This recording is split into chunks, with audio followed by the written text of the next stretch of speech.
2026 a déjà bien commencé, il est temps de faire un petit retour sur les jeux qui sont sortis depuis. Salut tout le monde, c'est Isofy et bienvenue dans cette vidéo review de beaucoup de jeux. Je pense faire des formats un petit peu plus simples de manière générale et essayer de sortir plus de vidéos, peut-être une vidéo par jeu, et faire des formats surtout un peu moins compliqués à monter. Et notamment, un des moyens de le faire, c'est d'avoir toujours en permanence la caméra au-dessus ici, qui me permettra de vous montrer les jeux directement. Vous verrez, je parlerai aussi de quelques jeux qui sont pas sortis cette année, mais dont je voulais quand même vous parler. Et donc je vais essayer de vous parler des jeux un peu dans l'ordre dans lequel je les ai découverts. Et on va arrêter de faire une intro qui dure 10 ans, puisque le premier jeu, c'est Spell. Spell, c'est une petite boîte comme ça qui est sortie chez Nuts. Et Spell, c'est du très bon jeu à deux. C'est pas tout à fait de l'affrontement, c'est plus du contrôle de territoire, où on va essayer de se placer sur différentes tuiles afin de créer des formes de polyomino en fait. Donc on a un terrain comme ça avec des mages qui sont posés à certains endroits, et le but c'est de réaliser des formes de polyomino comme ça, et lorsqu'on en a fait une,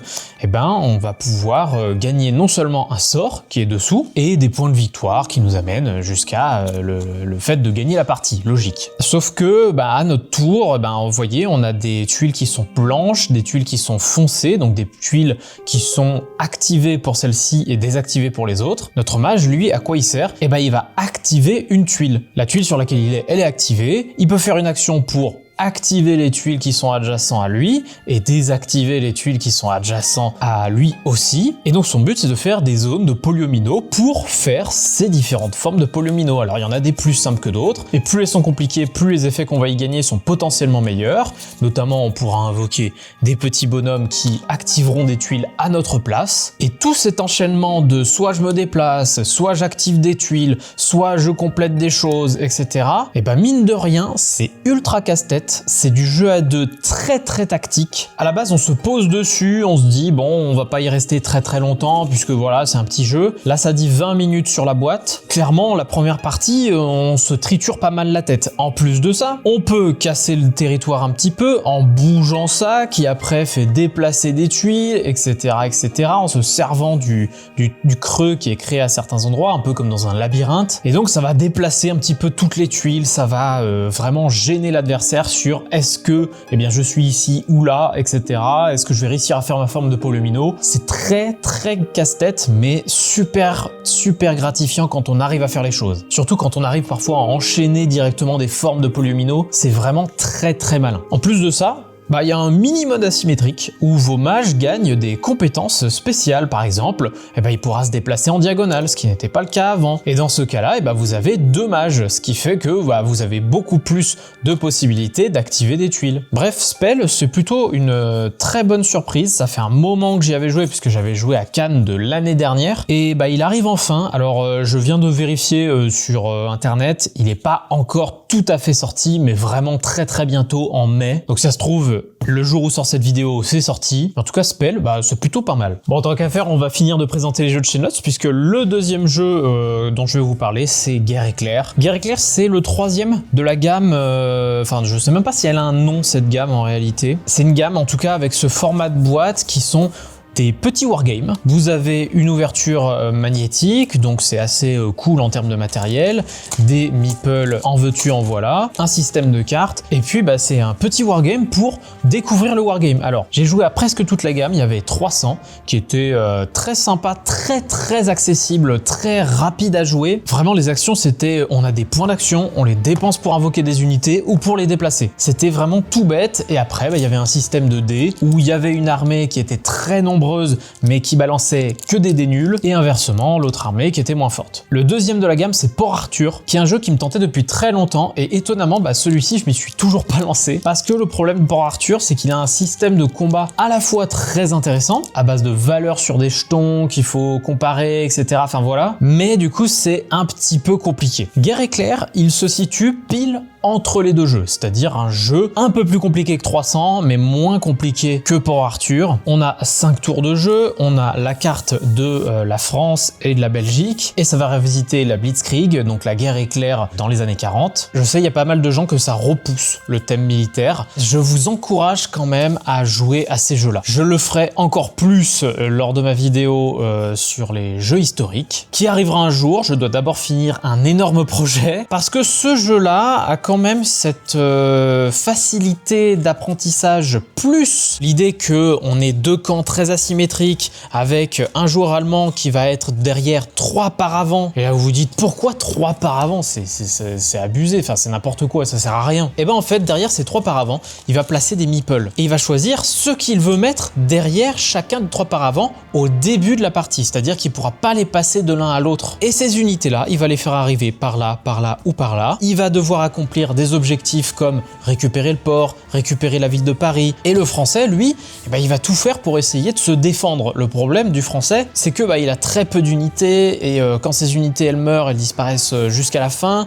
Il a quelques troupes alliées qui sont ici. Et comme il ne sait pas quel est l'objectif du joueur allemand, eh ben, il y a eu un côté bluff qui va se gérer. Et lui, potentiellement, il va essayer de choper une des autres villes pour essayer de contrer le joueur allemand. Tout ça en 5 tours. S'il survit pendant les 5 tours, le français, alors il a gagné. On se dit comme ça, c'est facile, c'est quand même compliqué. Après, pour ce qui est du jeu en lui-même, c'est un jeu à base de cartes action. Vous jouez une carte, vous faites ce qu'il y a dessus. Ça, c'est des cartes pour se déplacer. Ça, c'est des cartes pour faire du bluff lors des attaques, qui rajoutent une sorte d'incertitude. Et c'est ce que beaucoup de gens cherchent dans le wargame. Le wargame, c'est pas un jeu où on est là pour faire pile poil les choses, etc., à calculer énormément. Le but, c'est vivre une expérience, vivre quelque chose.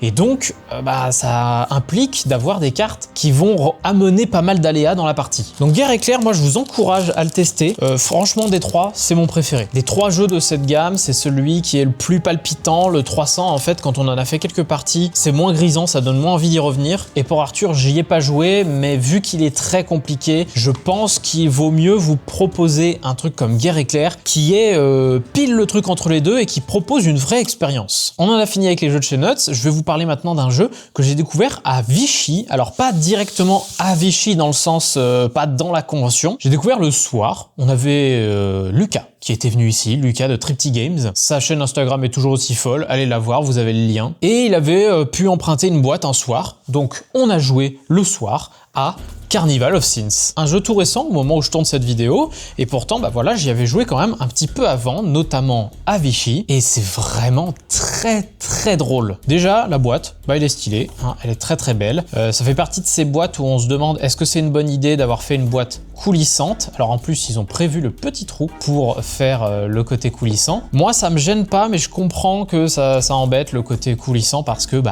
forcément, parfois, on peut avoir un accident et tout faire tomber. Le matériel, il est magnifique, on a des cartes avec des dorures de partout, même si j'avais vu une remarque qui était tous les jeux aujourd'hui font des efforts sur les cartes, à mettre des dorures, à mettre des trucs partout. C'est vrai, mais c'est quand même appréciable d'en avoir. Chaque joueur a un paquet de cartes avec son masque dessus, et du coup, chaque joueur a le même deck de cartes avec les mêmes personnages dedans. Donc là, en l'occurrence, j'ai la carte de la luxure. Et dans l'autre deck, j'ai aussi une carte de la luxure. Et à côté, on a à l'intérieur de cette boîte des dés. Et l'idée est super bonne. On balance des dés, ces dés vont afficher des valeurs, et nous, on va mettre chacun une carte face cachée d'un personnage. On retourne l'un après l'autre, on a un premier joueur qui est désigné par cette carte. On applique l'effet. Là, en l'occurrence, la luxure doit récupérer un dé pair et un dé impair. Par exemple, il récupérerait celui-ci et puis celui-là. C'est les points qu'il fera à la fin de cette manche si jamais ces dés sont restés sur son plateau. Et les autres joueurs mettent d'autres cartes. Récupérer 2 dés de la même valeur. Par exemple, là, il y a 2-7.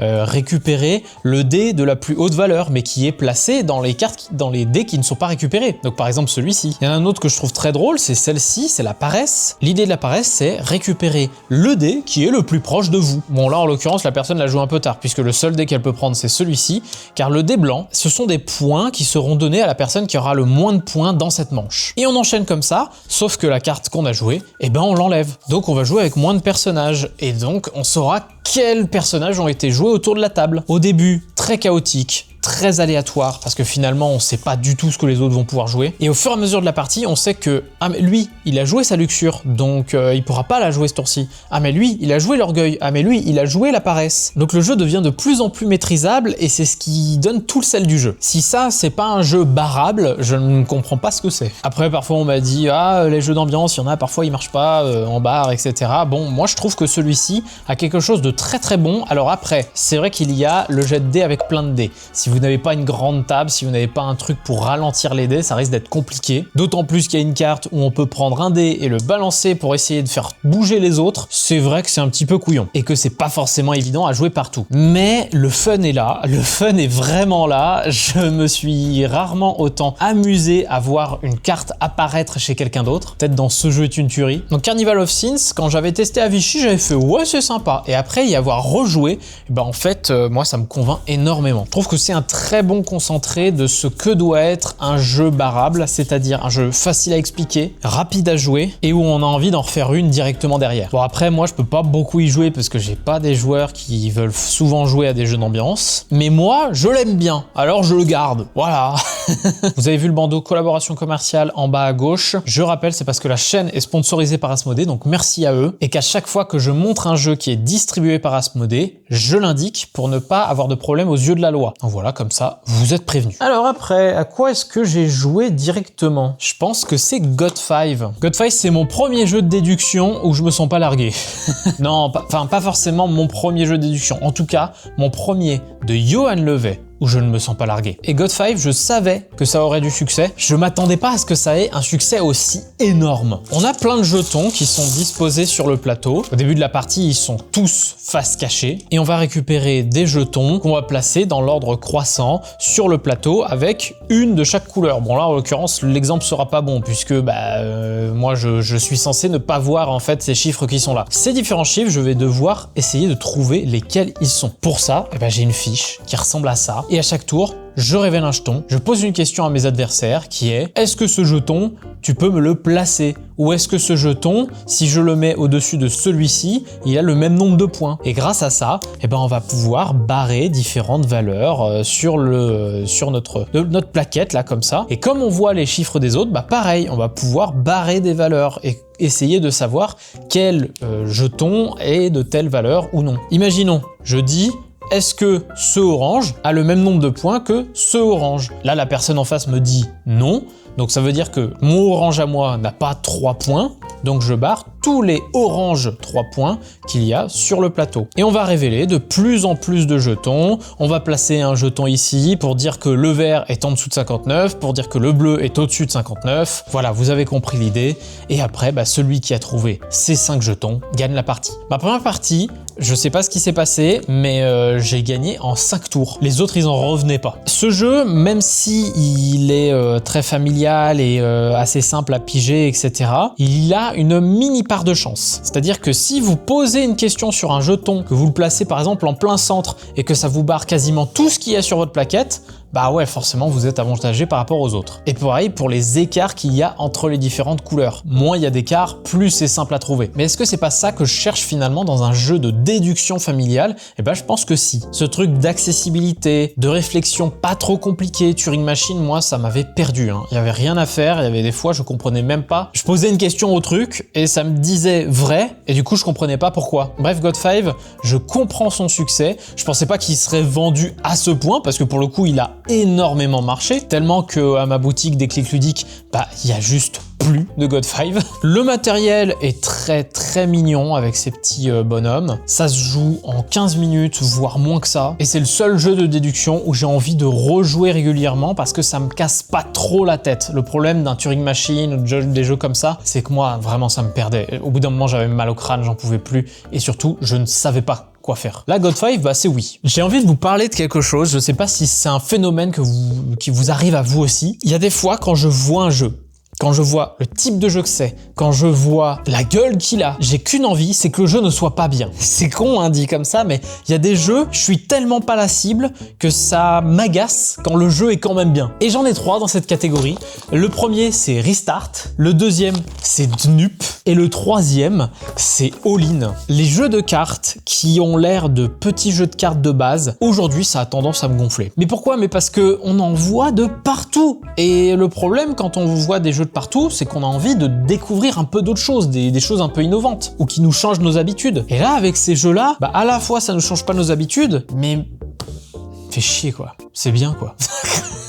Moi, ça m'arrive souvent, ce fait chier, c'est bien. Le premier que j'avais testé, c'est Restart, je crois. Restart, c'est une sorte de Uno Rumicube dans lequel on va avoir plein de jetons comme ça, voilà, qui font bien du bruit pour le micro. Et le but est de se débarrasser de ces jetons. On va avoir différentes lignes comme ça, avec les différentes couleurs. Et à notre tour, eh ben, on peut jouer un jeton d'une valeur supérieure par rapport à la couleur qu'on pose. Par exemple, je pose le 2 ici, donc ça fait 1, 2. Quelqu'un peut poser le 10. Le problème, c'est qu'une personne derrière qui veut poser un bleu, il faut qu'elle pose plus de 10. Et ça emmerde beaucoup la personne qui a un 5 ou un 3, enfin voilà, c'est un peu galère. Donc il y a ce côté un peu Uno, où des gens vont parfois poser des tuiles qui ont des valeurs énormes pour pouvoir bloquer tout le monde. Ou bien on se dit, oh c'est bon, c'est fini ici, donc je vais poser mon 3 là. Mais il y a quelqu'un qui voulait poser son 2 juste avant. Et à côté de ça, eh ben, on a des tuiles spéciales avec un petit ciseau qui casse le dernier qui a été posé. Ou encore un 16, mais qui finit une ligne et qui revient à 0 pour pouvoir repartir de 0 en posant des chiffres, etc.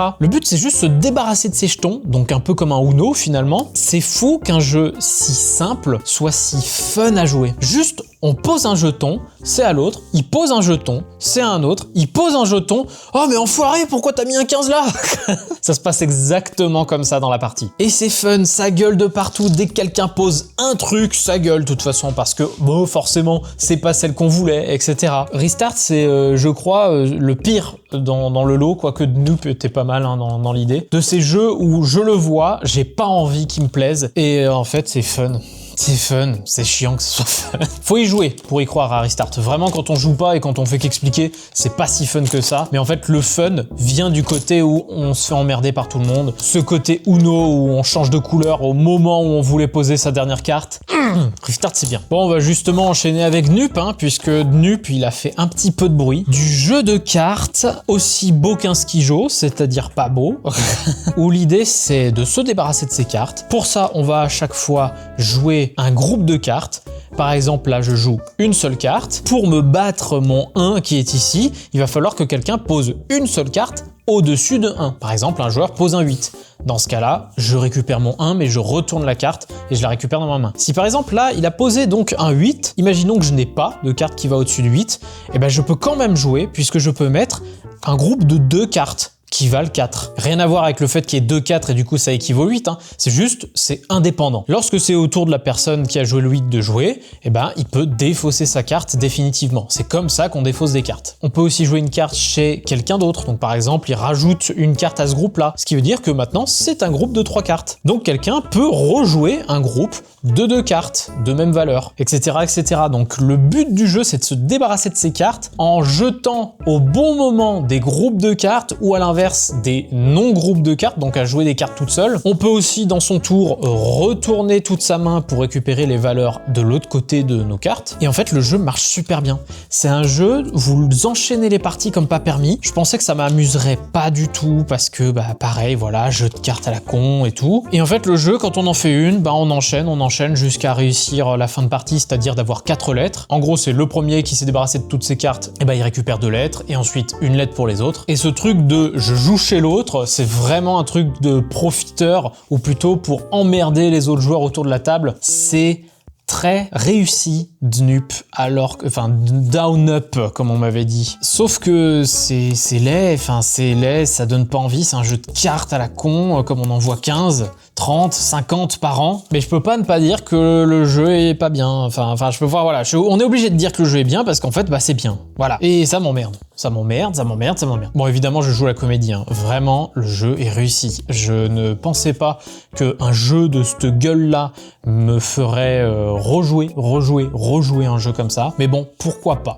pourquoi pas. Après, à moins qu'il n'y ait vraiment pas de surprise cette année, c'est pas le genre de jeu qui arriverait dans mon top 10. Hein. Parce que sensation amusante, mais sensation particulière, pas vraiment. J'ai les mêmes sensations avec d'autres types de jeux. Et le dernier jeu où je me disais, bon, j'espère que c'est pas bien, eh ben c'est All-in. All-in, c'est José de chez Asmodée. Je lui avais demandé quel est le jeu de chez Asmodée qu'il faut absolument que je vois à Cannes, et il m'avait dit All-in. Bon, manque de bol, à Cannes, impossible d'y jouer, trop de monde. Moon Colony Bloodbath, c'est pareil. D'ailleurs, il y aura pas Moon Colony Bloodbath dans cette vidéo, juste parce que j'ai pas pu y jouer pour le moment. Et All-in, ça pareil, c'est le genre de jeu, je ne voulais pas l'aimer pour une raison. C'est un jeu de 54 cartes où on doit juste faire des combinaisons de poker. Alors vous allez me dire, bah ouais, mais t'as fait Ulysse il y a pas longtemps, Micro Hero Ulysse. Ouais, mais Micro Hero Ulysse, il y avait une proposition derrière. Là, c'est vraiment le but, c'est faire une meilleure main de poker. Et après, il y a une petite mécanique qui dit, essaie de deviner les mains de poker des autres et tu empocheras potentiellement une récompense qu'il y a pendant la manche. Et donc, bah voilà, on a des cartes qui vont de l'As au roi ou du 2 à l'as comme vous voulez, et où le but c'est je joue une carte, potentiellement il y a un effet dessus, je fais cet effet, par exemple piocher une carte, récupérer une carte déjà présente dans la piste, à chaque fois j'en pose une, j'en récupère potentiellement, je peux poser une carte et demander à quelqu'un quelle est ta meilleure main, et donc là il va dire j'ai un brelan, j'ai un full, etc. Et donc avoir la meilleure main ça rapporte des points, deviner si quelqu'un a la meilleure combinaison ça rapporte aussi des points, on fait ça en 3 manches, et puis voilà. Donc là j'ai l'impression d'en parler que en négatif, mais en fait, le jeu, il est vachement bien. On a un aspect très love letter-esque, c'est-à-dire, je joue une carte, je fais son effet, et puis je continue, j'ai mes 5 cartes en main, j'essaie d'avoir la meilleure combinaison possible, et on joue des cartes jusqu'à ce qu'on remplisse 2 fois la frise qu'on a en face de nous. À partir de là, on vote qui a la meilleure main, en tout cas qu'on pense, et on rapporte des points, on refait une manche, etc., etc. Et en fait, rien que les effets changent tout. Là, c'est piocher 3 cartes, en récupérer une. Là, c'est récupérer une carte visible sur le plateau, puis piocher une carte, puis demander à quelqu'un sa meilleure main. Échanger une carte avec le plateau, récupérer un point de victoire. Il y a des cartes spéciales comme celle-ci qui, si on la garde jusqu'à la fin du tour, fin de la manche, on gagne 2 points de victoire. Il a des effets très simples dans ces cartes, mais il y a un petit côté très love letter, voilà, à vouloir réessayer, réessayer, juste pour avoir la meilleure valeur, pour être le meilleur parmi ceux autour de la table. Et il fait partie de ces rares jeux récents, parce que le problème c'est qu'aujourd'hui, quand je découvre un jeu, j'y joue pas beaucoup de fois. Celui-ci, c'est un des rares où on a fini la première partie, j'ai dit, on en refait une ? Et puis on en refait une, et puis on en refait une, et en fait dans la même journée j'ai pu en faire 3-4 et le ressortir à d'autres journées jeux. Donc vraiment All-in, c'est pour moi un pitch pas vendable. Un jeu compétitif de poker dans lequel il faut se faire sa meilleure main, mais en fait c'est pas un poker, puisque le poker on contrôle pas véritablement son jeu. Là on fait tout pour avoir un meilleur jeu jusqu'à la fin de la manche. Tout ça avec des effets à la love letter et tout. Vraiment, tant que j'y avais pas joué, j'avais pas envie d'aimer ce jeu, vraiment pas. All-in, testez vraiment. Tous ces jeux de façon que ce sont Restart, All-in et Dnup, tant qu'on n'y a pas joué, c'est mort. On peut pas aimer ces jeux-là sans y avoir joué. Merci José d'avoir insisté pour que j'y joue, parce que j'y croyais pas. Je pense que même beaucoup de gens n'y croient pas à ce genre de jeu. Et pourtant, c'est un vrai bijou. C'est un vrai bijou. On va enchaîner par un petit jeu qui s'appelle Away. Alors, logiquement, il n'est pas encore tout à fait sorti chez vous. Il me semble qu'il sort à Octogone, donc le 22 mai. J'y serai d'ailleurs, donc n'hésitez pas à venir me faire coucou si vous me croisez. Et Away, c'est un des jeux les plus enthousiasmants que j'ai découvert ce début d'année. Déjà, on a une petite boîte métallique comme ça. C'est un jeu lyonnais, s'il vous plaît. Et on a un territoire qui se compose de 4 bases de soleil qui sont là. On a une aide de jeu chacun. Bon, ça, c'est une chose. Et après, on a des cartes. Donc, nous, on est à l'opposé de notre couleur. On a choisi un cube de couleur et on est à l'opposé de la couleur qu'on veut. Le but du jeu, c'est que notre cube atteigne notre base. Pour ça, à chaque tour, on va potentiellement se déplacer sur ces différents petits espaces. On va jouer des cartes soit de chemin qu'on peut rajouter comme ça tout autour du plateau. Voilà, j'en rajoute encore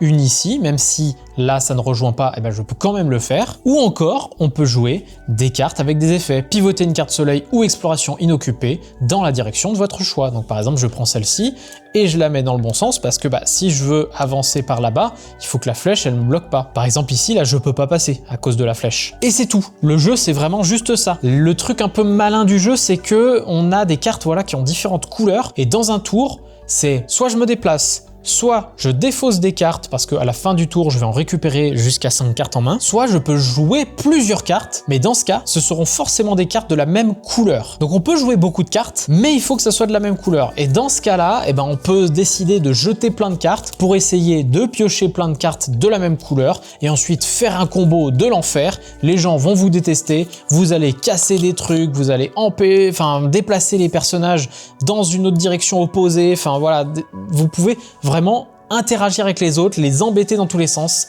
et il s'agit de mon premier fou rire de l'année. Pour faire simple, imaginons qu'on était dans cette configuration. Moi, j'étais là, je voulais aller par là. Et là, un joueur a joué une carte qui était déplacer un adversaire dans une direction sans prendre en compte les flèches.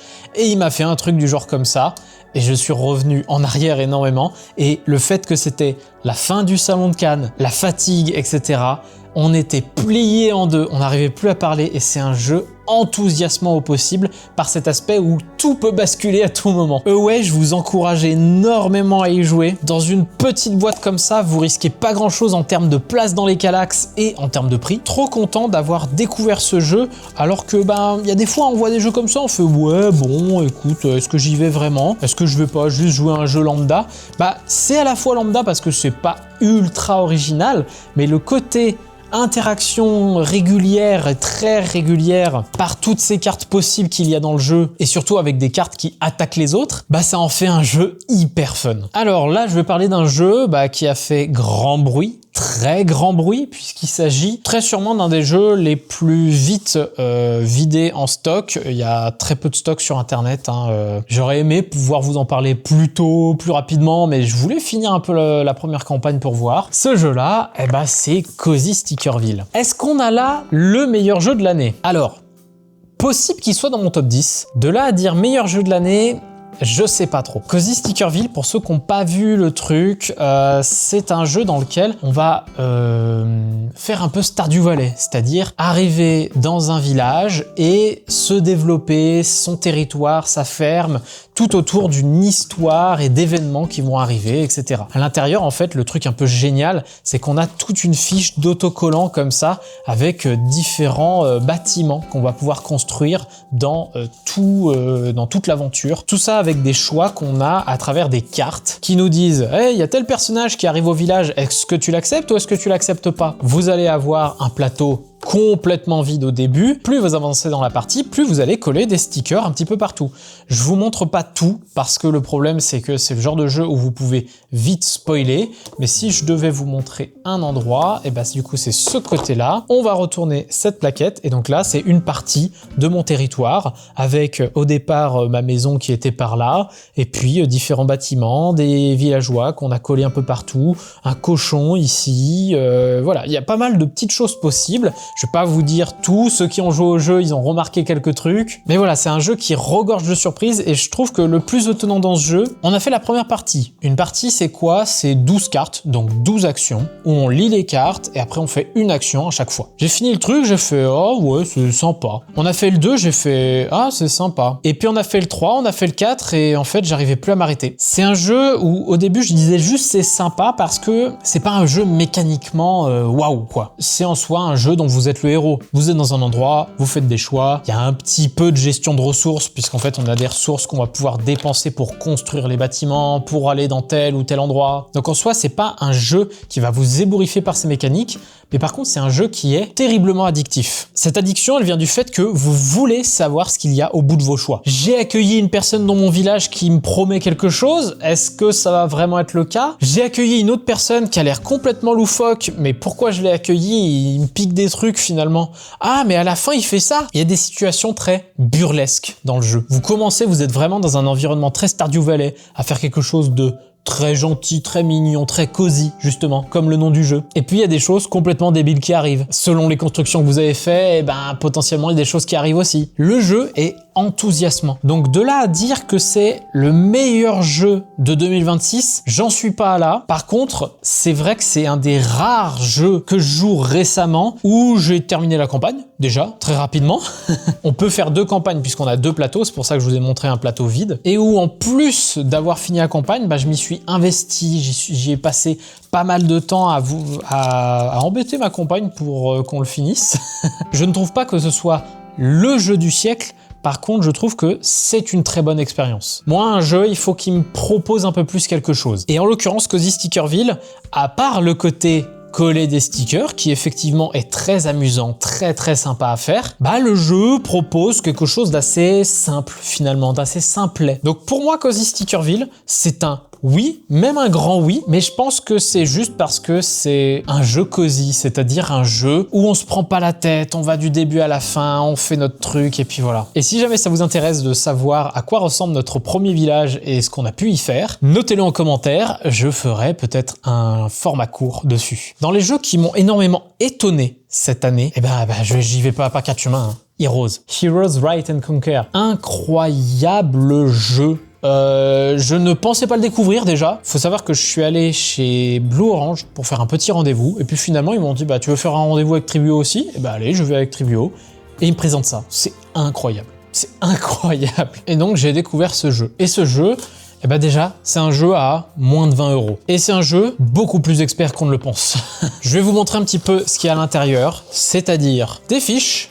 Voilà. Avec des personnages dedans, une règle de jeu, des aides de jeu et des stylos. Oui, il y a tout ça d'épaisseur dans la boîte, juste pour pouvoir mettre les stylos. Donc la boîte en soi, il n'y a pas grand chose dedans, et pourtant, vous avez un jeu pas simple, vraiment pas simple. Chaque joueur a une fiche comme ça, avec différentes factions. Donc déjà, c'est un jeu avec une certaine asymétrie entre les joueurs. Là, pour vous expliquer le jeu, j'ai pris la faction des humains. Chaque joueur va commencer à un endroit. Par exemple, je vais commencer ici. Et à tour de rôle, lors de 16 tours de jeu, un joueur va décider de l'ordre d'action et de la puissance des actions. Et il va en sélectionner 4 parmi 5. Par exemple, il va dire, en 1, on va faire une construction. En 2, on va faire du métal.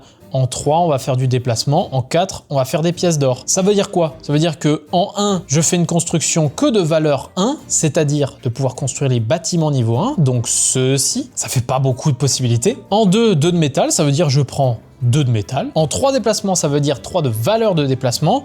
Il y a des endroits qui sont plus simples de déplacement que d'autres. Par exemple, si je veux aller sur la montagne là, ça me coûte 3 déplacements. Si je veux aller sur la forêt ici, ça me coûte 2. Et en 4 pour des pièces, ça veut dire que je prends 4 pièces. Et ces choix-là, je les ai pas faits que pour moi, je les ai faits pour tout le monde. Donc tout le monde va faire 1 construction, 2 métal, 3 déplacements, 4 pièces d'or. Et c'est du génie. C'est simple comme bonjour dans l'idée. Par contre, vous allez voir que vos premiers tours de jeu, vous allez faire... un bois... Non, 2 bois... Ah non, parce qu'il faut que je fasse la construction avant. Donc... 2 constructions, 4 bois, voilà, des choses comme ça. Donc déjà, il y a cet aspect-là qui rend le jeu pas simple du tout, et pourtant qui a une gueule de jeu simple. C'est vrai que l'idée de se dire, la première action, c'est la moins forte, la dernière action, c'est la plus forte, ça semble assez logique. Sauf que quand vous allez être dans le jeu, vous voulez optimiser les trucs, mais vous voulez pas trop aider les autres, donc c'est pas évident de choisir l'ordre et la force des actions. Ajoutez à ça que à chaque fois que vous vous déplacez à un endroit, par exemple là, je me déplace à Suline, donc j'enlève mon ancien endroit où j'étais, on le fait face cachée, et on dit aux autres, alors vous êtes où? Moi je dis Suline, et là quelqu'un d'autre dit Suline. Ça veut dire qu'on est au même endroit, donc on va pouvoir se battre. Et comment on se bat? On a des valeurs d'unité qui sont ici. Par exemple, ici j'en ai 3, ici j'en ai 1, ici j'en ai 2. On va se mettre comme ça pour pas montrer à l'autre, et je vais décider par exemple de dépenser mes 3 bonhommes là, et mes 2 bonhommes ici. On révèle, on compare les valeurs des différentes unités qu'on a dépensées, on les dépense, et après le gagnant, il gagne plein de possibilités. Soit il récupère des ressources d'un monstre qui est ici, soit il pique une relique à l'adversaire si jamais il avait une relique, soit il lui pique des ressources, et le nombre de ressources qu'il lui pique, c'est la différence de dégâts qui a été mis entre l'un et l'autre. Donc les combats, ça peut être assez important, assez puissant, mais il faut pas se faire avoir. Et sur la map, on a différents objectifs, on a des forteresses qui sont placées sur le plateau. Si on veut récupérer les ressources que donnent ces forteresses, ben, faut dépenser beaucoup de dégâts. À chaque fois qu'on se déplace, on peut affronter les différents monstres qui sont en bas et ces monstres rapportent énormément de ressources. On a des reliques qui sont placées à différents endroits du plateau et ces reliques, ils demandent des conditions pour pouvoir les récupérer et ces reliques donnent des pouvoirs dans les constructions qu'on fait. Donc si je fais une construction niveau 1, eh ben, je peux faire que ceci, mais si je fais une construction niveau 2, je peux faire ceci, mais dans ce cas, il faut que je fasse l'hôtel de ville avant. Et chaque bâtiment va rajouter des asymétries supplémentaires. Par exemple, là, il y a la tour des illusions. Lors des phases de construction, je peux dépenser 4 de bois pour bloquer, réserver un truc sur le plateau, que ce soit une relique, une forteresse, bref, pour faire chier les autres. Et ça, c'est que le personnage humain. Mais le revenant, il va avoir des unités qui potentiellement ne meurent pas. Le gnome, il va s'évoluer au fur et à mesure avec un système de rouage. L'orc, il a une ressource supplémentaire qui fait qu'il peut évoluer ses unités. Le naga, un petit peu complexe, mais c'est le premier que j'ai joué pourtant. Lui, toutes ses ressources, il les transforme en serpents. Ces serpents, c'est ses unités. Mais c'est aussi ses ressources. Et donc quand il veut construire des bâtiments, bah là il va devoir dépenser 4 serpents, donc 4 ressources de serpents, donc 4 unités en moins. Heureusement, il a une hydre qui peut invoquer plusieurs fois dans la partie, qui peut aller de 18 à 25 dégâts, et d'autres persos, bref, vous avez compris que ce jeu, il y a pas mal de choses pour un jeu où tout ce qu'il vous faut, c'est ça et ça. Vous pouvez jouer dans le train à ça, vous pouvez jouer à la plage, vous pouvez jouer partout en fait. Et ça propose pourtant un jeu d'une profondeur que j'ai rarement vu. Faire autant de choses avec si peu, je crois qu'il n'y a que l'autre jeu que je vais vous présenter juste après qui a fait cet effort-là de faire beaucoup avec peu. Et là, ce système d'action dans un ordre, en leur donnant leur puissance et toutes les interactions qu'on peut avoir avec les autres et les optimisations qu'on essaie d'avoir au niveau des bâtiments, le jeu est waouh. Vraiment, le jeu est vraiment waouh. Mais ce que je trouve étonnant, c'est que j'ai vu que pas énormément de personnes en avaient parlé. Et surtout, même si le prix est pas très élevé, j'ai pas vu beaucoup de gens s'y intéresser. En plus, c'est beau quoi. Enfin, moi, je trouve ça beau. Je trouve les illustrations, elles sont réussies, en vrai. En plus d'avoir des illustrations réussies, on peut choisir l'illustration qu'on met devant pour la boîte. Par exemple, moi, je vais mettre les elfes, là. On referme la boîte en ayant en visuel les elfes. Regardez-moi ça, la boîte, elle est magnifique, en vrai. Je sais pas, il y a plein de gens qui ne sont pas allés dessus, et pourtant, c'est une des meilleures expériences pour le moment de l'année. De très loin. On enchaîne avec le jeu dont je vous parle maintenant, qui est aussi un jeu qui fait beaucoup avec peu, mais pas de la même manière. Il s'agit de Mythologie. Je pense que je ferai une vidéo que sur ce jeu à un moment. Je sais pas si c'est un biais de ma part, mais c'est un jeu que je trouve brillant d'idées, de propositions, bien sûr. C'est ce pourquoi je dis il y a peut-être un biais, j'en sais rien. C'est qu'il y a un des auteurs, c'est Maxime Babad. L'autre, c'est Michael Fro-Garcin, que je salue parce qu'il me semble qu'on s'est déjà, alors soit pas forcément croisé, mais en tout cas parlé sur Facebook ou des trucs comme ça. Et ce jeu, je le trouve incroyablement réussi. J'aurais voulu y jouer à Cannes. Le problème, c'est que, comme tous les jeux de Super Meeple, ils ont toujours un énorme succès à Cannes, et donc impossible d'y jouer en salon. Impossible, à moins d'être un fou furieux qui attend à la table, etc. Sinon, horrible. Mythologie, ça part d'une idée de jeu qui est assez simple, qui est de faire un jeu de draft. Pire que juste faire un jeu de draft, c'est un jeu de draft de tableaux de cartes. Donc c'est difficile de faire moins original. Sauf que c'est fait avec une telle intelligence et une telle simplicité de proposition. Donc déjà, en début de partie, on va choisir 4 plateaux et on va les disposer, voilà, comme ceci. Voilà le jeu à peu près mis en place. Là, je fais avec l'espace que j'ai. On a l'endroit où on fait les différents drafts. Là, j'ai mis un peu de tout. C'est-à-dire que j'ai mis les dieux qui sont au-dessus, juste ici, et j'ai mis les créatures qui sont en bas. Normalement, au début de la partie, il n'y a pas de dieux qui sont ici. C'est juste pour vous montrer. L'idée, c'est qu'à chaque tour, on retourne une carte, et selon la couleur qu'on est, imaginons que je sois vert, je peux drafter dans cet endroit-là. Donc je peux prendre une des cartes qui est disponible ici. Après, tour d'après, je pourrais récupérer uniquement ici, etc., etc., jusqu'à ce qu'on ait joué toutes les cartes ou que chaque joueur ait récupéré 2 cartes. Car truc un peu intéressant du jeu, c'est qu'on a des jetons ici qui indiquent « je prends une carte » ou « je ne prends pas une carte ». Par exemple, si à ce tour-ci, je ne veux pas de carte jaune, je vais montrer ce jeton-là. Si par contre j'en veux une, je mets ce jeton-là sur la carte que je veux et à la fin du tour, je récupérerai ma carte. En posant ce jeton, il me reste qu'un seul jeton où je pourrais prendre une carte. Donc on sait si j'ai pris une ou deux cartes ce tour-ci. À la fin de la manche, eh ben, on va dire que j'ai posé mes deux jetons là. Je vais pouvoir récupérer mes cartes. Donc je les prends. Et après, dans l'ordre du tour, on va pouvoir poser nos cartes. Par exemple, là j'ai ma Valkyrie. Il y a deux choses à savoir sur des cartes. C'est qu'il y a les gains d'invocation qui sont ici, c'est-à-dire si je la pose en haut de mon plateau, je gagne ça, si je la pose au milieu, je gagne ça, si je la pose en bas, je gagne ça. Et après, on a l'effet. Donc souvent, c'est des effets de pause, il y a des effets permanents, des effets utilisables une fois par tour, des effets qui, s'ils écrasent des unités, alors il se passe des choses, des effets à la fin de partie qui rapportent des points, etc. etc. Donc imaginons, je la pose là, bah, je vais récupérer 2 cristaux. Les cristaux, ils servent à quoi? À pouvoir poser des cartes de dieu, qui coûtent toutes 4 cristaux, et qui sont en général des cartes un peu plus puissantes. Le but du jeu, c'est de gagner des points de victoire. Les points de victoire, c'est les petits soleils qu'il y a ici, qu'on peut gagner aussi à travers les cartes. Et c'est un jeu, globalement, avec beaucoup de combos. Il n'y a pas de moteur véritablement qu'on crée dans ce jeu. Ça va vraiment être un jeu de combos de cartes, où je pose telle carte, ça va faire quelque chose, je pose une autre carte, ça va faire autre chose, mais je pourrais pas profiter des effets d'avant. Ou alors, il faut beaucoup tripatouiller le truc pour réussir à profiter des effets d'avant. Et on fait ça en 4 manches. 4 manches, ça veut dire que 4 fois 2 cartes, ça fait 8 cartes. C'est pas beaucoup. 8 cartes récupérées et le jeu est brillant.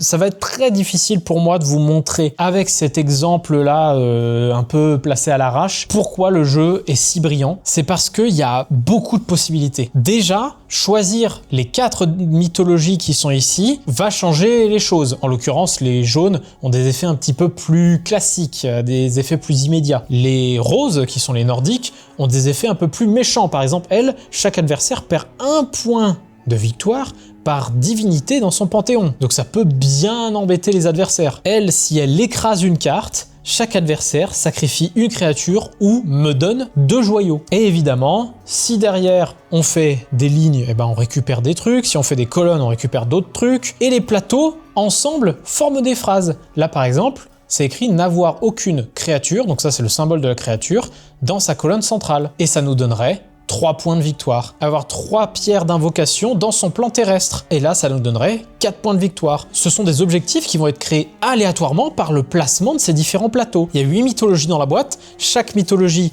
peut être mise à droite ou à gauche. Et donc, ça fait une phrase différente. Et c'est brillant, je trouve. C'est vraiment le genre de jeu où vous en faites une, vous êtes un peu largué, vous voyez un petit peu ce que ça veut dire, mais vous êtes un peu largué au début parce que vous voyez qu'il y a plein de choses possibles, mais vous n'avez pas eu le temps de le voir puisqu'il n'y a que 4 tours. Et vous refaites des parties encore, et vous voyez de plus en plus de combos se dessiner, sacrifier ou déplacer une autre créature de son plan. Là, ça permet de carrément bouger les différentes créatures sur le plateau et donc de créer d'autres potentiels combos avec les autres cartes. J'ai vu que pas mal de gens avaient joué à ce jeu et on était ressortis ouais, bah, c'est bien. Et je trouve que ce jeu est plus que ouais, bah c'est bien. Je trouve que c'est un jeu qui fait énormément avec une mécanique assez simple de base. Et surtout, avec très peu de cartes qu'on récupère dans la partie. Très peu de cartes, beaucoup d'événements, beaucoup de choses qui se passent, des points de victoire si vous en faites 20 à votre première partie, vous êtes un dieu. C'est un jeu où on fait très peu de points de victoire globalement. Et c'est surtout un des jeux qui m'enthousiasme le plus sur une longue période. Depuis que je l'ai, je pense être proche de la dizaine de parties. Et dans un milieu comme moi, où on fait que découvrir des jeux tout le temps, etc.,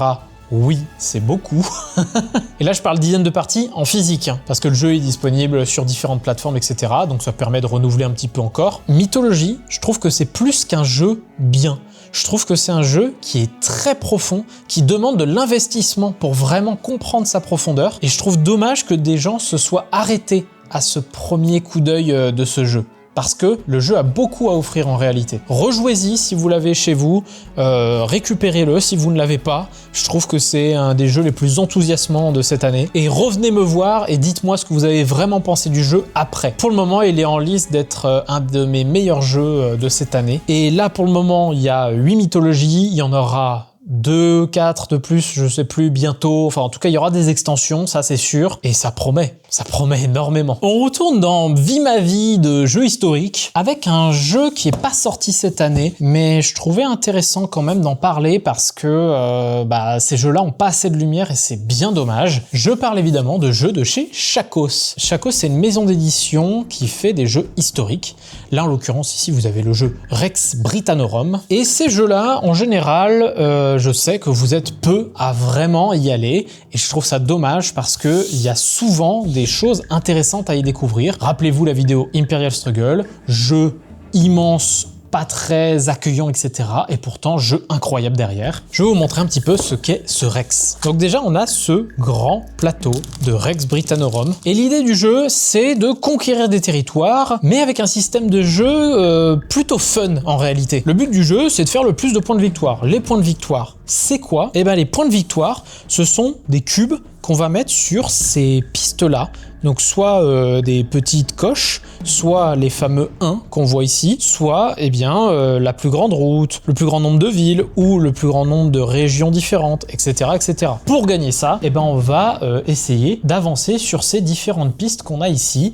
Donc ça, c'est une piste qui est le nombre de régions différentes sur lesquelles on se trouve. Là, par exemple, je suis à 1 au niveau du vert. Pourquoi? Parce que je suis dans cette région-là. Et chaque joueur, au début, est dans une seule région. C'est un jeu à 3 joueurs. Déjà, la configuration 3 joueurs, j'aime bien, moi, personnellement. Et à chaque tour, on va avoir des endroits à se contester. Et ces endroits-là, ils sont toujours au nombre de 7. On les place, et là, on va tout faire pour essayer de récupérer ces différents lieux. Pour ça, on a un deck de cartes avec différentes valeurs qui vont de 1 à 7. Et à chaque tour, on va jouer 2 cartes sur ce paravent. On peut en mettre 3 sous des conditions un peu spécifiques, donc je vous en parle pas en détail, mais en gros, c'est quand on a des renforts parce qu'on est trop nul. Là, on peut mettre 3 cartes. Je résume, mais c'est pas exactement ça. On place 2 cartes qui auront des valeurs et potentiellement des effets, mais surtout l'endroit où on veut essayer de conquérir la zone. Par exemple, lui, je vais l'envoyer dans le nord, et lui, je vais l'envoyer dans le centre. Celui-ci va se battre ici, celui-ci va se battre ici. Ça, c'est des paravents, donc en fait, on révèle tous ensemble, et après, on compare qui est le gagnant. Le gagnant, c'est évidemment celui qui a la plus haute valeur. Dans ces cas-là, il va pouvoir mettre un cube à soi sur absolument toutes les zones qu'il a gagnées. Mais bien sûr, s'il y a beaucoup de choses à gagner, le gagnant, il récupère pas tout. Il en récupérera que 3 maximum. Donc s'il y a 4 trucs à récupérer, eh ben, les perdants ou les restants, eh ben, ils peuvent être récupérés par les autres. S'il reste des emplacements non récupérés, on retourne le jeton et ça devient des endroits récupérés par Rome. Si jamais on est égalité, ce qui est bien, c'est que un adversaire peut se mettre avec nous sur le même endroit. Donc parfois, on n'a pas forcément intérêt à gagner ou à perdre, mais plutôt à se mettre au même niveau que les autres pour pouvoir quand même atteindre nos objectifs. Parce que là, en l'occurrence, je suis arrivé dans 2 nouvelles régions. Donc je monte de 2 ma piste région. Et j'ai gagné une ville, donc je monte de 1 ma piste ville. À partir de certains stades, je récupère des points de victoire, etc. etc. Évidemment, comme dans beaucoup de ces jeux-là, en fait, si je joue des valeurs un peu faibles, là je vais récupérer une carte chez mon adversaire pour le tour prochain. Là je vais empêcher les effets de l'autre. Là, si j'ai joué un 1 et que l'adversaire a joué un 7, alors mon 1 devient un 7. Le jeu a plein de moments un peu fourbes à créer. J'ai dit n'importe quoi, c'est cette carte qui permet les mercenaires, et celle-ci, ça permet justement d'arriver au même endroit que quelqu'un d'autre. C'est un jeu qui est plein de surprises. C'est le genre de jeu où vous préparez votre tour un petit peu à la Rising Sun, vous voyez, en mettant différentes valeurs à des endroits pour essayer de vous battre contre les autres. Et au moment où on révèle, tu fais « Ah putain, pourquoi t'as fait ça? S'il te plaît, t'aurais dû me laisser cette route, etc. » Parce que on a aussi des routes à agrandir. Tout ça ajouté avec des cartes objectifs qui nous demandent d'aller à des endroits spécifiques et tellement spécifiques que un coup peut nous faire perdre notre objectif. Donc si j'ai qu'une chose à dire par rapport à Rex Britannorum, c'est un jeu étonnamment familial en fait. On n'est pas sur un wargame, clairement pas. Si ça peut vous rassurer, on est sur un jeu plutôt fun, plutôt très rapide à apprendre, très facile d'accès. Les parties sont très courtes et on se tire la bourre en permanence et pour moi ça pourrait être un très grand jeu en réalité. Le problème c'est que il y a pas mal de gens qui sont rebutés par ce visuel historique, par ces thématiques historiques. Et vous savez pas ce que vous loupez parce que Rex Britannorum, j'ai été plutôt surpris en fait par ce jeu-là. La règle est bien faite, rapide à lire, le jeu prend pas trop de place sur la table, on a ces fameux paravents avec des petits emplacements de cartes ici qui sont hyper sympas à manipuler, même si bon, on se dit c'est dommage, on doit mettre des petits standees voilà, dessus, donc on abîme un peu le plateau, mais bon, c'est parce qu'il y a de l'épaisseur de carton, etc. C'est pas hyper grave. Et puis ces petits jetons d'objectifs qu'on a un petit peu partout, voilà, il y a un petit matériel qualitatif, un jeu fun, et je ne peux que vous encourager à jouer à ce jeu-là. Il est sorti il y a un petit moment maintenant, mais je pense que c'est quand même bien de faire une petite piqûre de rappel sur ce jeu existe, ce jeu vaut le coup d'être joué, et vous allez vraiment vous amuser à ce jeu. Alors petit truc aussi, il y a un mode solo, même un mode automa, où vous jouez contre des ordinateurs, et ces ordinateurs,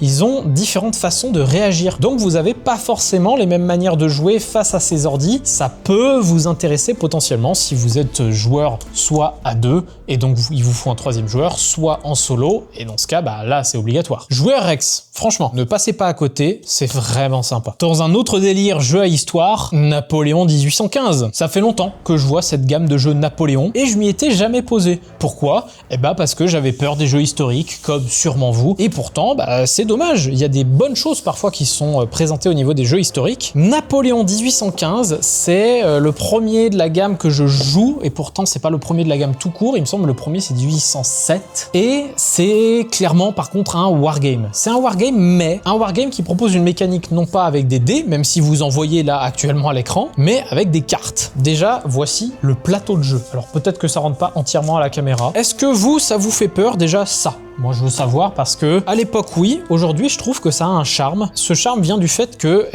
c'est des cartes représentées comme à l'époque justement. On a des plateaux de factions, on va dire ça comme ça, et on a des paravents. Ces paravents sont très bien faits en tant qu'aide de jeu. Et l'idée c'est qu'à chaque fois on va se battre sur un scénario en un certain nombre de tours. Donc là par exemple un scénario en 3 tours puisqu'on a 8, 9, 10 et on a des points de victoire ici. Il y a un joueur qui jouera Napoléon et un joueur qui jouera les coalisés, donc soit à 2 ou à 3 joueurs. Si on joue à 3 joueurs, les coalisés se partagent les différentes factions, donc le prussien et l'anglais, et on va se battre sur ce grand théâtre d'opération. Et l'idée du jeu, c'est qu'on va avoir des piles de jetons comme ça, qu'on va pouvoir déplacer avec des actions, mais pour savoir comment ils se déplacent, on va piocher une carte, et cette carte va révéler une valeur de déplacement. Selon ce qu'on déplace, on va avoir des bonus et des malus, et on va essayer de s'approcher de villes qui rapportent des points de victoire. C'est pour ça qu'il y a des valeurs qui sont écrites un petit peu partout. Le jeu, donc, comme je vous ai dit, on va avoir plein de cartes. On va avoir des cartes avec un fond vert, des cartes avec un fond bleu et des cartes aussi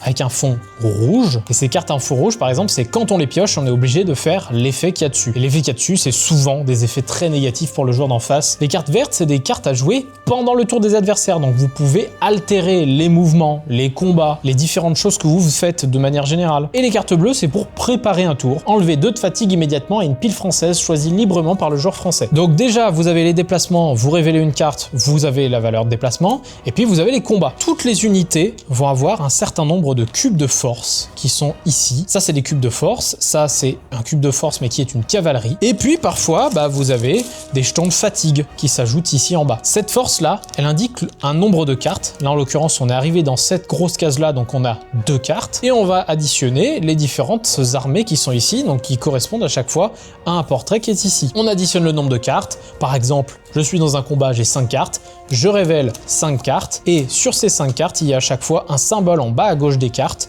c'est les fatigues et les blessures que j'inflige à l'adversaire. Les fatigues, ça va être des jetons comme ça qu'on ajoute qui se mettent en bas et qui, plus on est fatigué, plus on a soit des malus, donc par exemple avoir moins de cartes, soit des pertes à chaque fin de tour, soit si on est trop fatigué, carrément l'armée se détruit d'un coup. Donc c'est un jeu où il n'y a pas de dés, mais il y a une sorte de hasard maîtrisé par ces différentes cartes qu'on défile selon la force qu'on a dans le combat. Il y a des objectifs, notamment Napoléon doit atteindre 0 point de victoire. En gros, quand il gagne des points de victoire, lui, il descend la piste. Les coalisés, eux, ils montent la piste. Mais le but de Napoléon, voilà, c'est faire une victoire totale. En fait, la réalité, c'est que un jeu comme ça, quand vous faites un jeu sur Napoléon, sur le côté où Napoléon, c'était quelqu'un qui était très très fort stratégiquement, qui a pas perdu grand chose, comment on fait un jeu fidèle à l'histoire tout en étant un personnage beaucoup trop fort? Eh bien, ce qu'on fait, c'est que le joueur de Napoléon doit faire aussi bien que Napoléon lui-même, c'est-à-dire avoir une victoire totale, et les autres joueurs doivent soit résister aux 3 tours de jeu, enfin au tour de jeu défini par le scénario, soit atteindre 20 points de victoire, et dans ce cas pour eux avoir une victoire totale,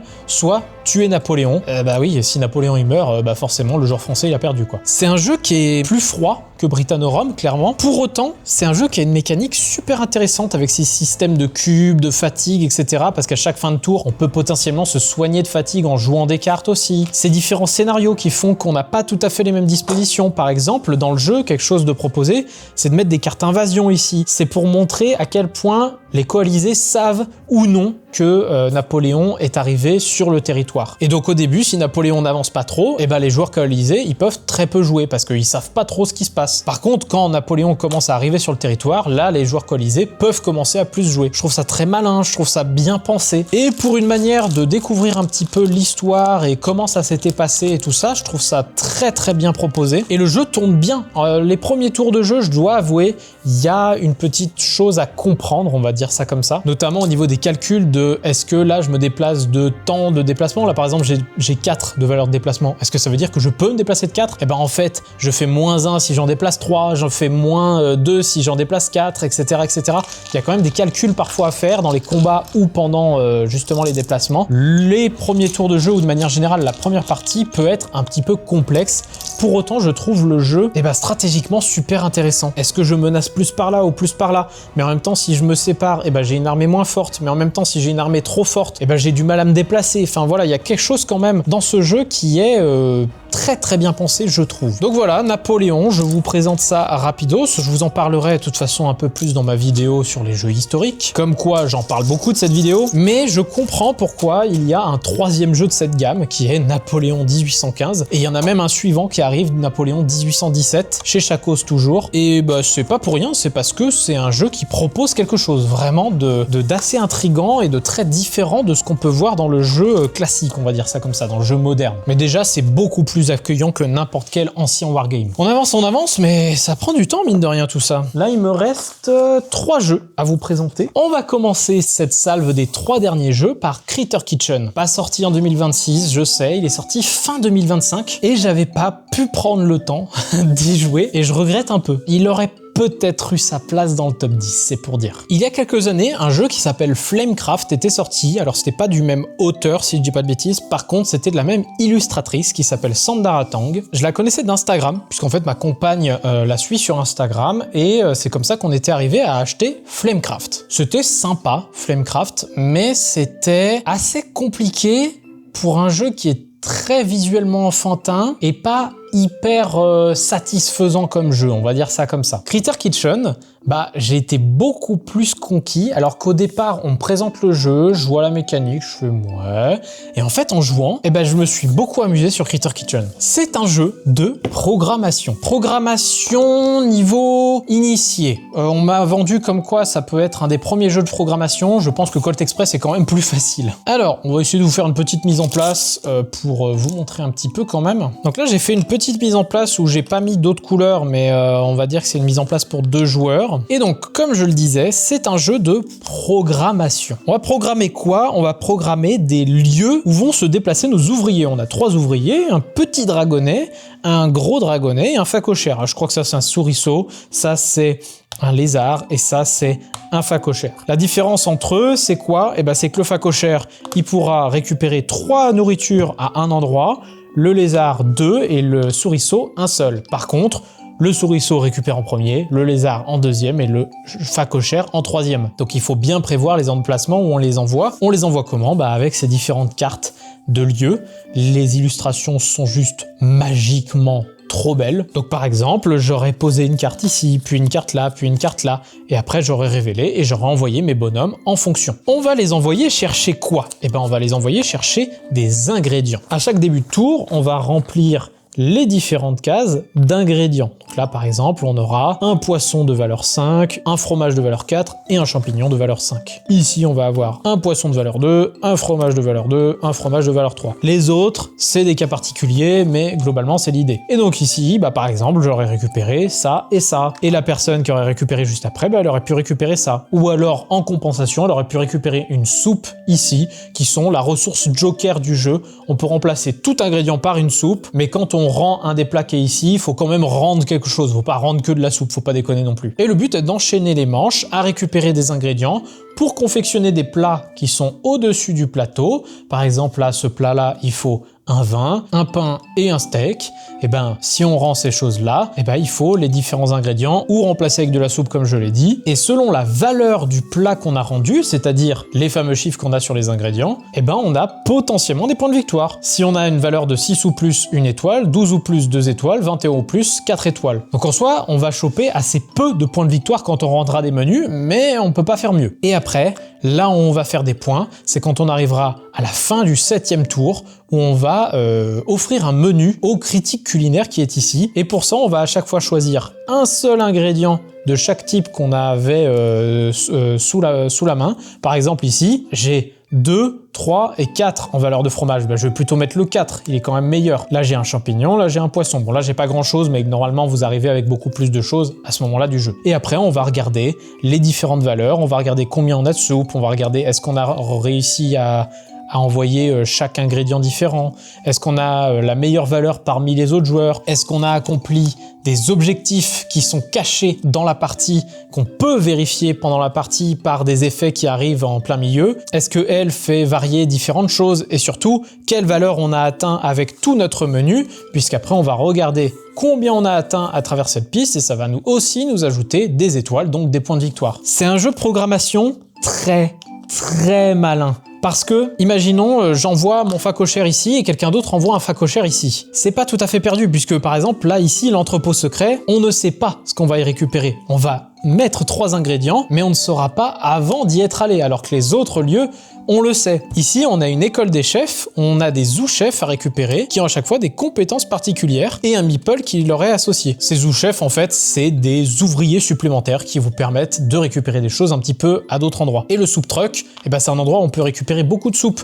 Donc, imaginons, je viens avec mon facochère ici, même si les gens viennent récupérer d'autres choses avant moi, eh ben je pourrais quand même récupérer des soupes parce que les soupes sont en quantité illimitée. On a aussi une mécanique que je trouve assez intéressante, ce sont les piments. L'idée du piment, c'est que à chaque fois que vous mélangez un piment avec son ingrédient relié, eh ben vous doublez la valeur de l'ingrédient en question. Là, en l'occurrence, on serait à 10 au lieu de 5. C'est un jeu que j'ai trouvé étonnamment plus fun que je ne le pensais. Je m'attendais à un jeu un peu convenu, avec des points, voilà, faut faire des points, toujours des points de partout. Et en fait, bah, ces objectifs cachés, ces préparations de menus pour la fin qui rendent le truc un petit peu tendu, et les incertitudes parfois qu'on a à avoir telle ou telle ressource si on se place à tel ou tel endroit, bah le jeu quand même, il a une petite saveur, bon, pas parce qu'il y a que des ingrédients, hein, bien sûr, mais il y a une vraie bonne ambiance en fait qui se passe autour de la table. Flamecraft, il y avait un côté un peu prise de tête que je trouvais un peu dommage.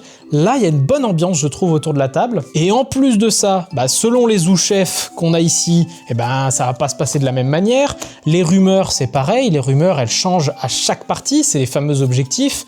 Le critique, pareil, il va changer différentes choses dans la partie. Là, c'est par exemple écrit « Les champignons peuvent être utilisés à la place de n'importe quel ingrédient et associés à n'importe quel type de piment. » Donc ça change complètement la configuration de la partie, ça peut rendre le truc assez taré. On peut ajouter aussi de la symétrie entre les joueurs avec des personnages dès le début qui ajoutent un petit effet en plus. Moi, Critter Kitchen, j'aurais dû y jouer avant.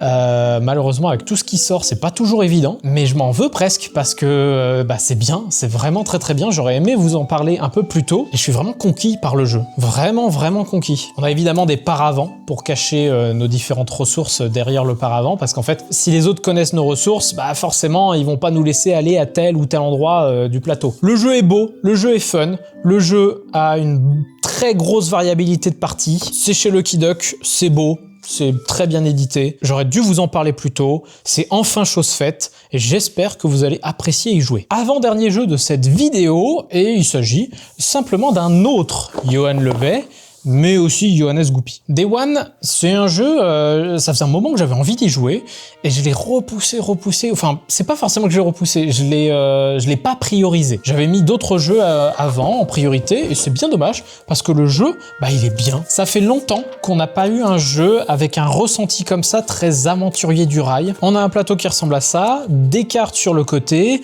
on a des cartes objectives, donc par exemple je vais prendre celle-ci, et le but du jeu, c'est d'avoir le plus de points de victoire. Les points de victoire, ça ressemble au bonhomme qui est ici, ça ressemble à des jetons bec qu'on va pouvoir récupérer sur le plateau, comme ça, qui sont disposés. Et le but du jeu, c'est d'accomplir des objectifs, c'est de poser des huttes, comme ça, moi j'appelle ça des huttes, mais après peut-être que c'est un autre nom, et à la manière d'un aventurier du rail, à chaque tour, soit je récupère des cartes, soit je les dépense pour pouvoir poser des bâtiments. Par exemple, je vais prendre les 2 cartes là. On doit toujours prendre 2 cartes adjacentes dans la rivière. Ensuite, je récupère ces 2 cartes là. Et puis, pour aller à un autre endroit, il faut que je parte de ma zone. Et après, je vais essayer d'aller à une autre zone. Par exemple, j'aimerais aller ici. Il faut que je dépense des cartes pour chaque case où je me déplace du départ à l'arrivée. Donc, par exemple, je vais dépenser une montagne parce qu'ici, je peux dépenser ce que je veux. Je vais dépenser du désert ici. Je vais dépenser de l'eau. L'eau, l'avantage, c'est qu'on peut se déplacer partout où on est allé dans l'eau à partir d'une seule carte.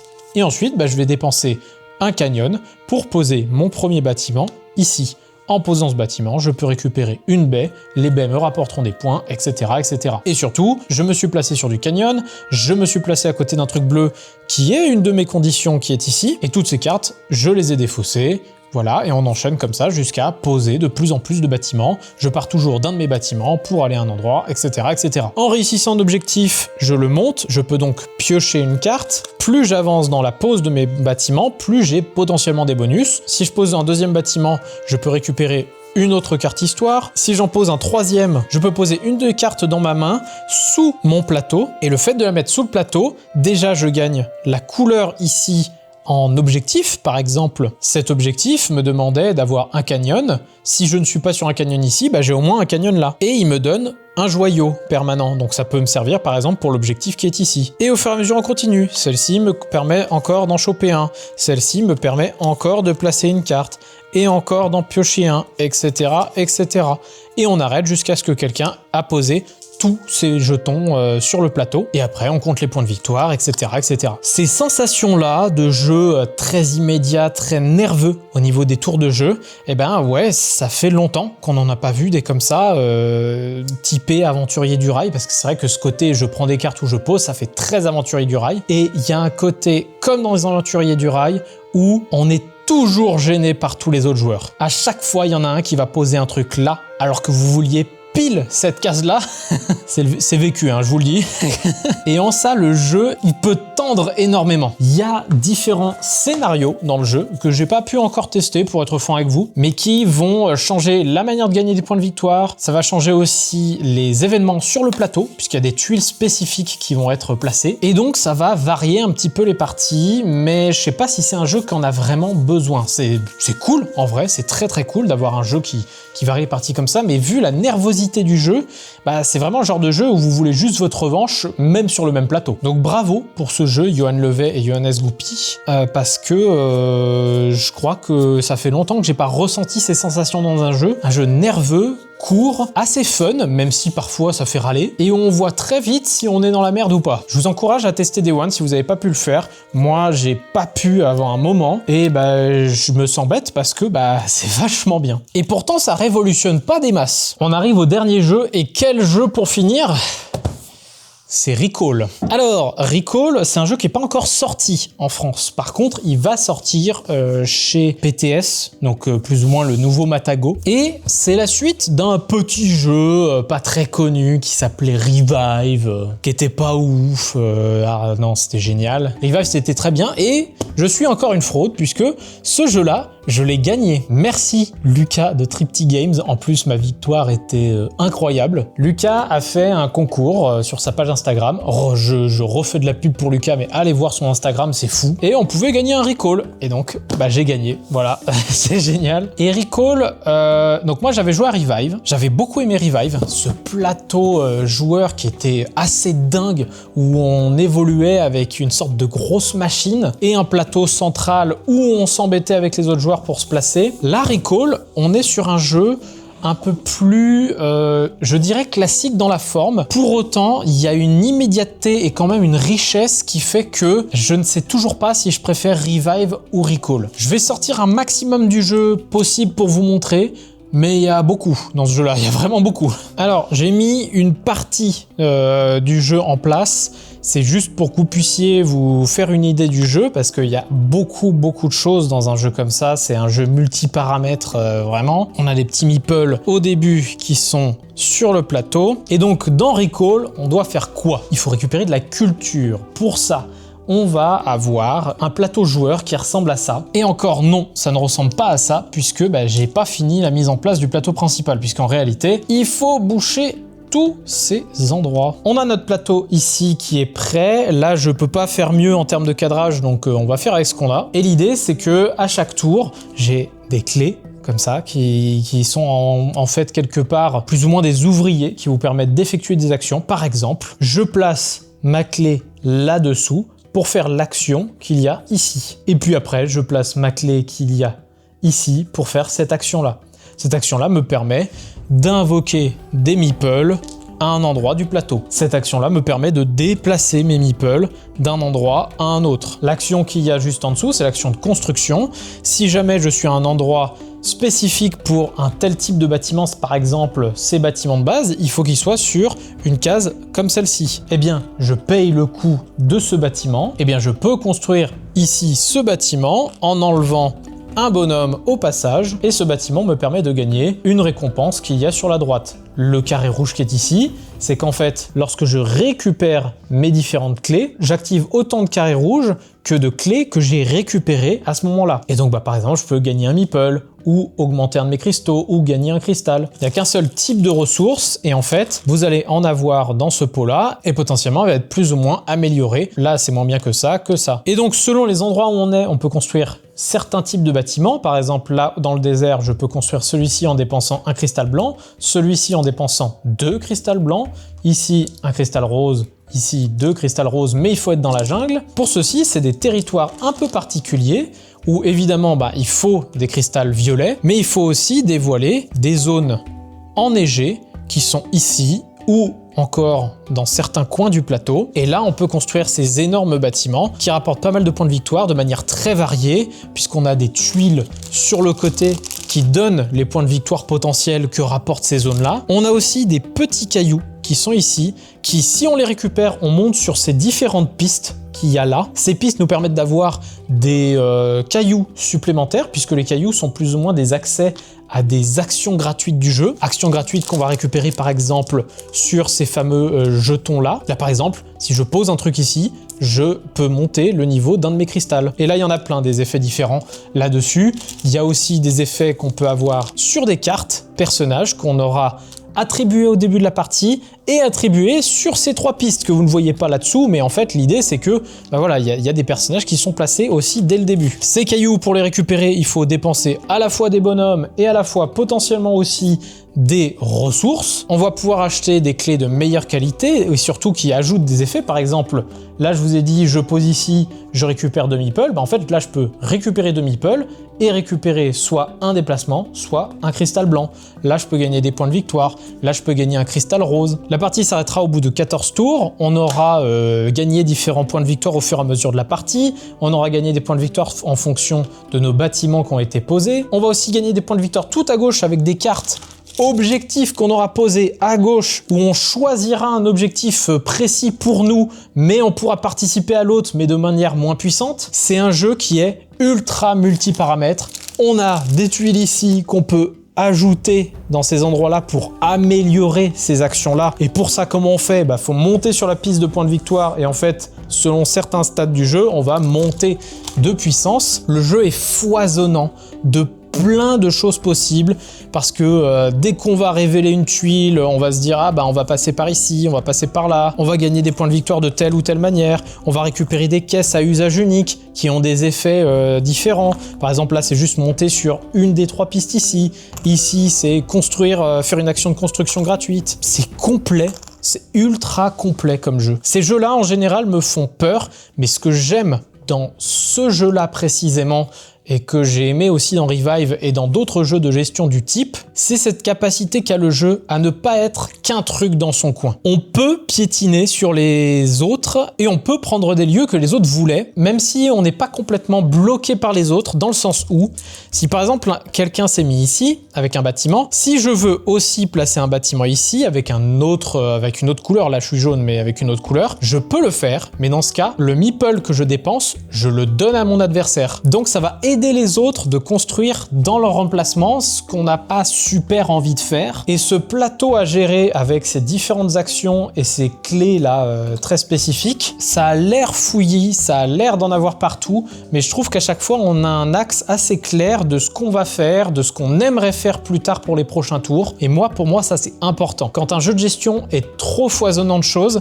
si on n'a pas un chemin tracé, si on n'a pas un objectif, on va dire, précis à atteindre, je vais avoir du mal à rentrer dedans. Là, celui-ci, waouh, j'ai été conquis, quoi. Et surtout, contrairement à Revive, je trouve que c'est un jeu qui est plus immédiat. On est tout de suite plus vite dans le bain, on doit dépenser très vite des meeples, très vite des choses, etc. Dans Revive, on avait un moteur qui se créait au fur et à mesure, c'était très cool à faire, mais c'était pas aussi immédiat, aussi rapide. Là, il y a quelque chose de plus punchy. Même si Revive, je pense qu'il faut que j'y rejoue parce que j'ai peut-être pas assez de souvenirs du jeu. C'est le genre de jeu très impressionnant au début parce que c'est assez fouillé, etc. La réalité, c'est que quand on l'a en main, on sait globalement où regarder. Et ça, c'est appréciable dans des jeux comme ça parce que c'est souvent le problème de ces jeux-là. J'ai vu sur la boîte que c'est écrit Recall 3. Est-ce que ça veut dire que Revive, c'était le 2? Mais dans ce cas, le 1, c'était lequel? Je veux bien savoir en commentaire si vous l'avez. Merci tout le monde d'avoir regardé cette vidéo. J'espère que ça vous a plu, ce nouveau format dans le sens forme du terme. Parce que souvent, je vous parle de plein de jeux, etc. Mais je l'ai juste en main et après, j'essaie de filmer plus tard. Là, le fait d'avoir le jeu directement devant moi, c'est plus pratique pour moi, mais c'est peut-être moins bien pour vous, je ne sais pas. Avoir ressorti tous ces jeux, avoir expliqué tous ces jeux, ça me redonne envie de tous y rejouer. Quand je sors des gros jeux comme ça, je vous le dis, j'ai qu'une envie, c'est d'y rejouer parce que c'est tellement chiant à sortir que j'aimerais bien y jouer. Il y a un mode solo, donc si j'ai pas la flemme, je peux me lancer dans le mode solo. N'hésitez surtout pas à remercier Lucas de Tripty Game de m'avoir offert ce jeu par son concours. Donc allez voir sa page Instagram, inscrivez-vous à sa page Instagram. Inscrivez-vous aussi à mon Instagram, parce que oui, j'ai un Instagram, j'ai un TikTok, et où je vous montre les derniers jeux auxquels j'ai pu jouer récemment. Et surtout, n'oubliez pas, likez la vidéo, partagez, commentez et abonnez-vous à la chaîne. Ça soutient la chaîne, c'est très important. Je sais que tout le monde vous emmerde avec ça, mais c'est vraiment très important. Ça me permet de vivre de ce contenu, d'essayer de me vendre auprès des éditeurs pour qu'ils me fassent confiance, etc. Jusque-là, c'est grâce à vous qu'ils me font confiance pour pouvoir vous proposer toujours de plus en plus de contenu et j'espère que ça vous fait plaisir. En attendant, jouez bien et puis d'ici là, moi je vous dis salut!